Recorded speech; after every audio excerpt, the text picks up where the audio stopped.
Upon my return home, my father and I called Mary Teresa in California. She spoke of Delia, and to my surprise, knew the names of all of her children, including my father, a first cousin she had never met. And then she told us a story about when she first immigrated to the States. I was originally scheduled to land in Boston and meet your granny, but this terrible fog set in around the harbor, and the plane was diverted to New York. Once there, I ended up getting a flight to California, where my Aunt Nora lived. I was there, my father interrupted. I drove Ma and Pa to Logan. We waited to meet the plane, but it never landed. It had been a long wait for these two cousins to finally connect. We stayed in touch through social media. In time, photographs began to emerge.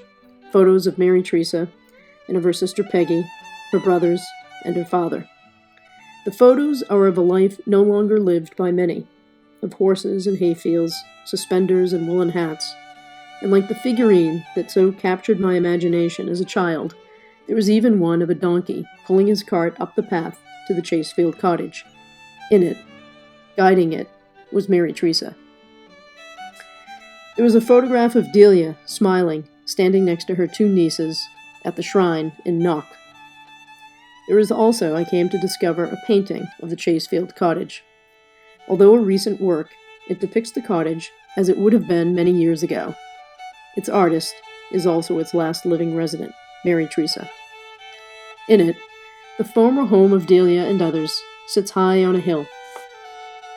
The cottage is white, and its door and window trim a rusty brown color. With its path leading up to the door, it draws you in. The cottage is welcoming and homey. Looking at the painting, I could hear Teresa's voice.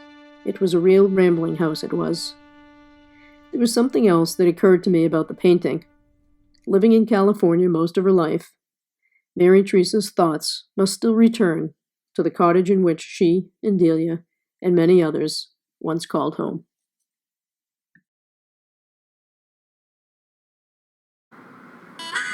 "3 years after beginning research on Delia and the Titanic, I again returned to Ireland in the fall.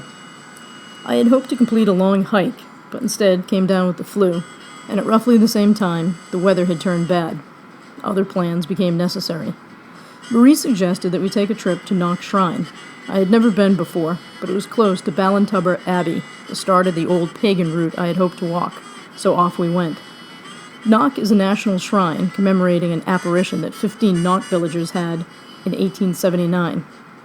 It has later become associated with many miracles. We stopped first at the original church. We lit candles, picked up a few mass cards, and stopped to get some holy water. As we turned the corner, there's a large glass wall of the shrine. I recognized it instantly. Not many months earlier, our newly discovered cousins from California posted a picture of Delia with her two nieces, Mary and Margaret. In the photo, they are standing in front of a large glass wall at Knock. Suddenly thrilled with Marie's decision to come here, I snapped a photo of her in the spot where Delia once stood, those many years ago. This was indeed a place of miracles. The heavy rain continued into the next day. Loretto had offered to take us to the cemetery in Ballahadreen, where her grandmother Margaret, Loretto's mother Veronica, and other members of the Murray family are buried. When we arrived, it was lashing rain. Slowly, however, the weather began to subside. We decided to make the most of what might be a momentary respite and visited the graves. Among them was the grave of Peter Murray's father, Michael. It was just a few days earlier that Peter had told me the story of that cold day his father had unexpectedly died, and how, after all these years, he still remembers it as if it were yesterday.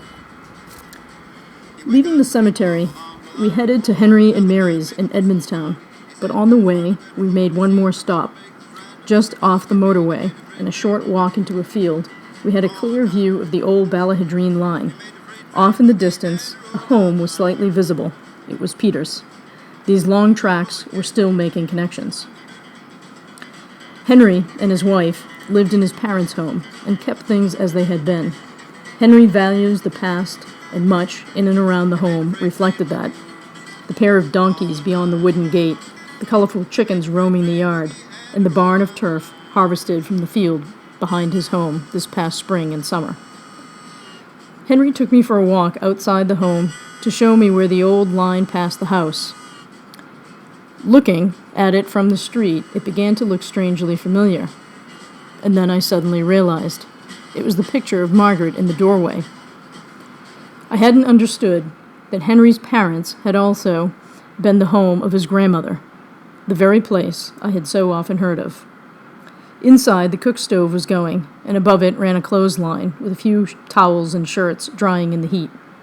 With the effect of a parting stage curtain, Henry slid the clothes across the line and revealed a large framed portrait of the Sacred Heart of Jesus. "This was hung by my grandmother, and I've kept it here still," he said to me. Just beneath the portrait was a red lamp, electrified sometime in the 1950s, and casting its red glow for nearly 70 years since. In the kitchen, sun streaked through the open blinds, and a black cat sat on the outside sill. Together we sat down to a pot of tea and salmon sandwiches. The same welcome feeling I experienced at the home of my own grandparents and my many aunts and uncles while growing up, I again felt. Henry and Loretto each brought out their photographs, as did I. In those afternoon hours, we spoke of those in the pictures and things of the past. Sitting there, it occurred to me that I was again in a place Delia had been, for surely she would have walked the same gravelly paths of the Ballahidrine graveyard, and afterwards likely sat in this same kitchen with a pot of tea and a bite to eat. The following day, Marie had one more visit planned, to Mary Dawson's home in Clare Morris. It was Mary, a couple of years earlier, that came across a postcard Delia had sent sometime in the 1950s. As with other visits with other relatives, we shared stories of families and its members.